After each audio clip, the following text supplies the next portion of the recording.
Welcome to the Living the Dream podcast with Curveball. If you believe, you can achieve.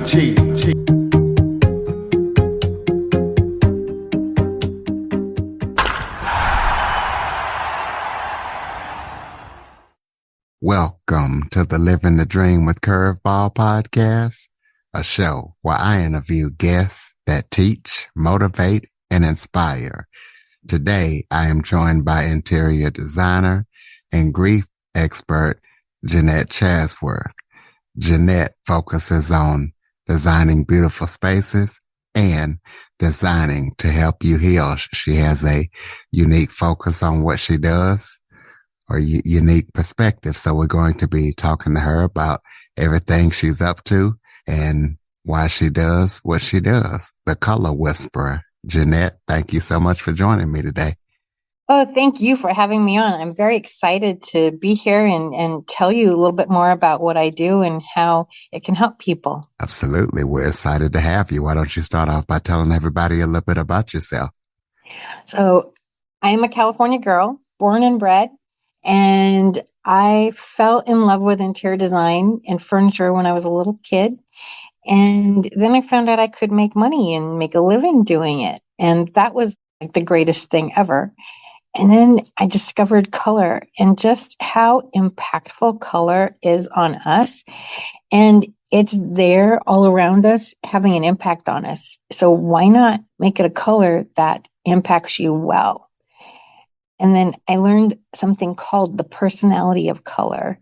And there's different personality types. Each one has its own specific colors, shapes, textures, and styles that enhance the personality type. And often we're a couple of them. So blending those together is really where my magic is. So while some designers might say, I design for your personality, which means show me a bunch of pictures you like, I actually come in and look at what your personality is, and I show you the beauty that's in you through the design that we create. So I tend to get people who are going through a lot of life changes. Maybe there's a death in the family, maybe it's divorce, empty nesting, and they're rediscovering who they want to be for the next part of their life. And I help them answer that question, and I show it to them. I show them themselves in their space. That gives them the foundation for the next part of their life. Well, for those who might not be aware, just kind of explain to people what interior designing is and what it entails. Absolutely. I get that question a lot, actually. So interior design it's selecting furniture for your home. It's selecting window treatments. It's paint colors. It's the right floor plan. One of the places I see people, they just don't have the training. The floor plan is not arranged well. Or what happens is people go into a store and they fall in love with a couch and they bring it home and it doesn't fit. And that's because they just don't have the expertise that designer does. So as a designer, we come in and we really create a space. And the way I do it especially is, how do you want to feel in this space? So in your bedroom, you may want to feel more relaxed. In your office, you want to feel more alert. In your living room or your family room, it may be more friendly, more creative. So how do you want to feel in this space? And that's what I work to create, is a room that is functional first, beautiful, and an extension of you. So when you do your job, do you do it with new homes? Because I know you talked about floor planning or just new homes or. Well, we all have furniture. So it doesn't matter if it's a new home or not. It could be a new to you.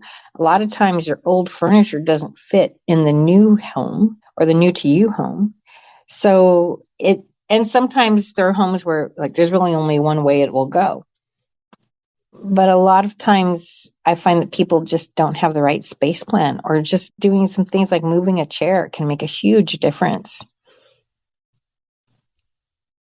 So what kind of training do you have to go to be a professional interior designer? Is there any kind of training or you just know what you're Oh, doing? yeah. Well, my mother trained me for many years, but I do have some official training.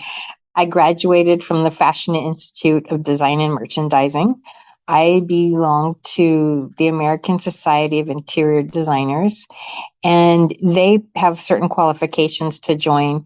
And I have passed a 3-day test with them called the National Council of Interior Design Qualifications. And I'm a certified interior designer.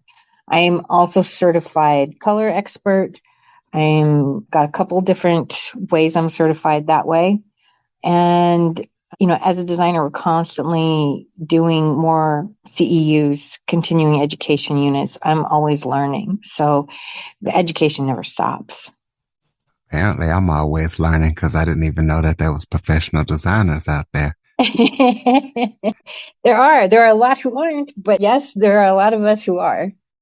Well, tell us about it's one thing to be a professional designer and a color expert, but how did you incorporate things like spiritual healing, grief, recovery, PSTD, stuff like that?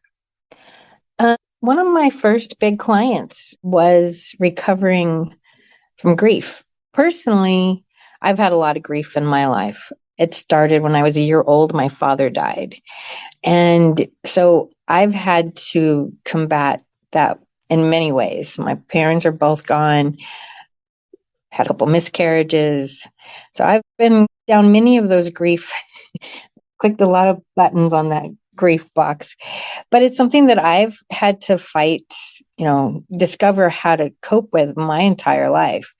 When I was 26, I had asthma really bad, and I found a healer who was able to cure it. And what had happened was when my father died at a year old, I wasn't really, my brain wasn't really developed enough to process all of the grief. So I was stuck in that grief, and he was able to release it.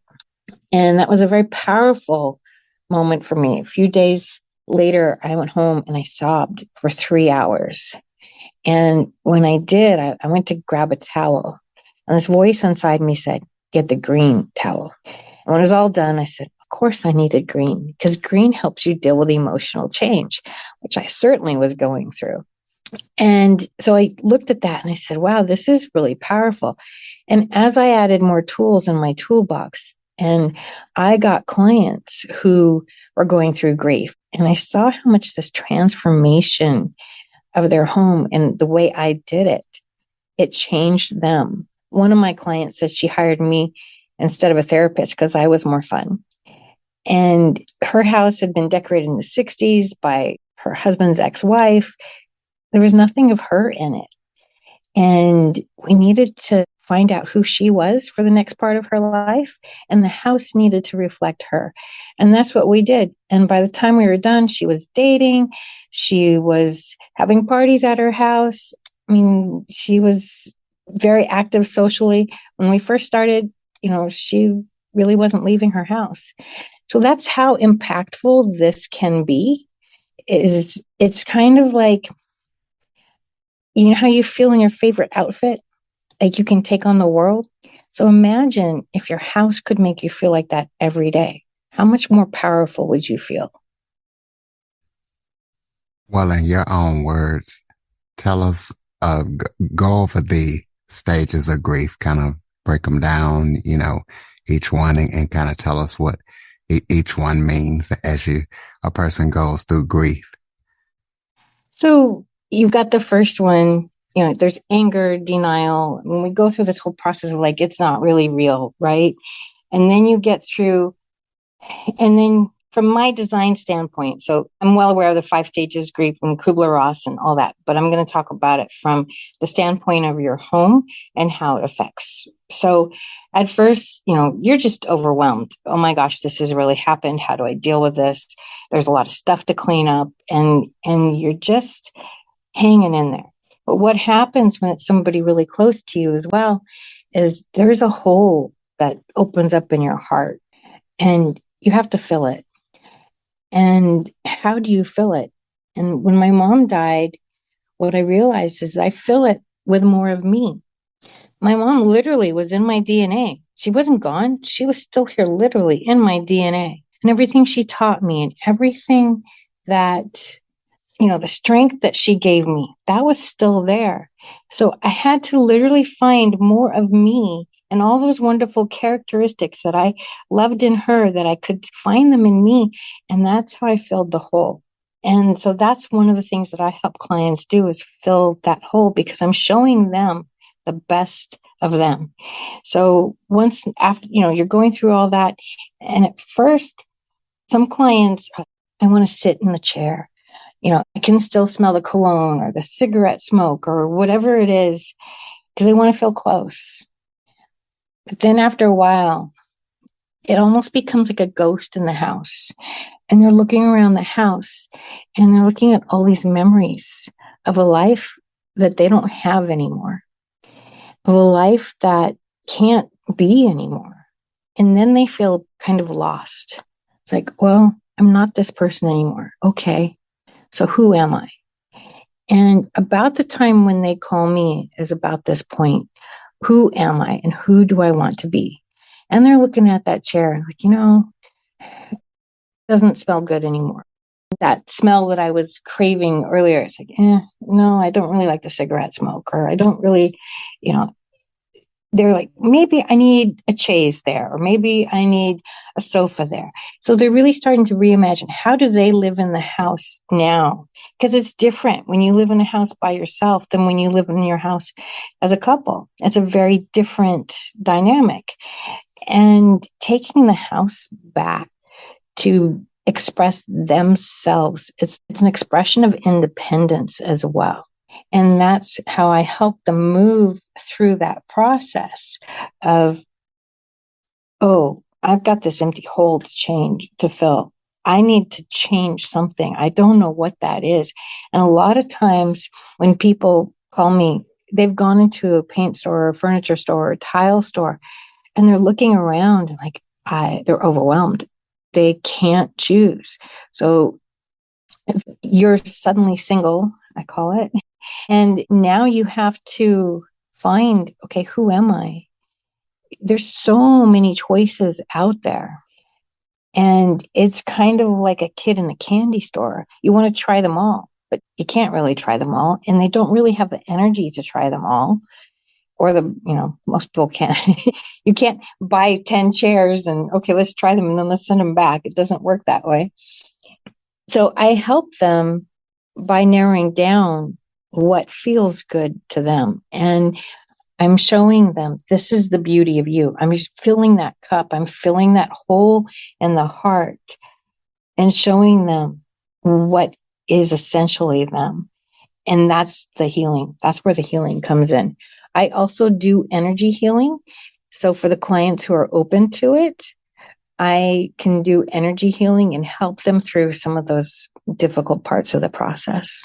Yeah, that was my next question. Explain what energy healing is and how that works, and in case there's people out there that are interested, because I know you also do them in person as well as virtual. Yes, I do all of this in person or in virtual. The design can be done virtually as well. Well, I kind of explained a little bit about the grief from my father getting stuck in my lungs. And each organ has an emotion attached to it. And that's why we get chronic pain, and it can lead to cancer, is when that emotion gets stuck in there for a long time. That's when the body starts crying out, saying, hey, look at me. And instead of taking a pill to just say, oh, go away, just hides the pain. It doesn't necessarily solve the problem in most cases. What I'm doing with energy healing is figuring out what is the emotion that's stuck there. Sometimes we need to, sometimes we can find out the event that caused it. Sometimes we don't need to know what event caused it. We just need to get it out of the body. And when we clear that out of the body can heal. So it's like if you've got a river and there's a big rock or a tree or something in the river's got to go around it. It has to work harder. The river is your chi, your energy. But if you remove that rock, if you remove that tree, then the river can just flow smoothly. And that's when the body can heal, and it's amazing. Do you have any current or upcoming projects that you're working on that people need to know about? Oh, I've got lots of projects. I have a online course that I'm working on, and what it does is it goes through what is your personality. I customize a book for you that has all of your elements. So this way, when you go to the store, whatever it is you're looking for, you're going to know, what do I need to look for? There's no more indecision. There's no more questions.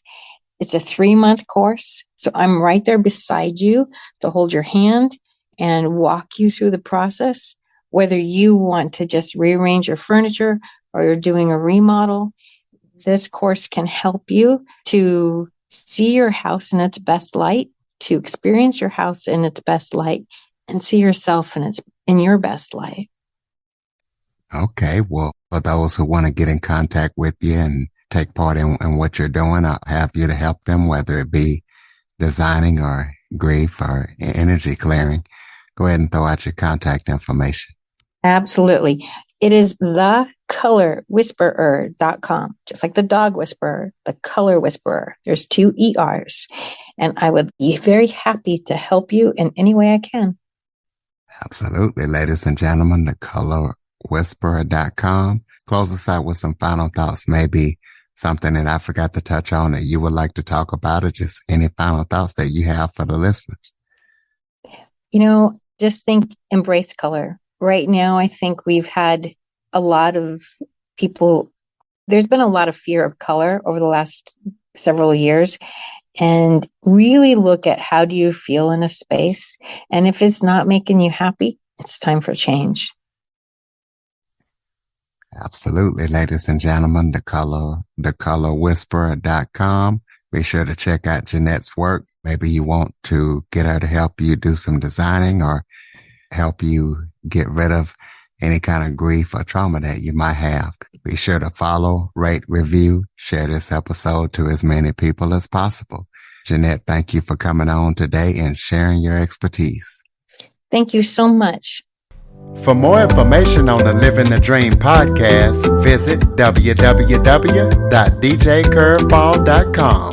Until next time, stay focused on living the dream.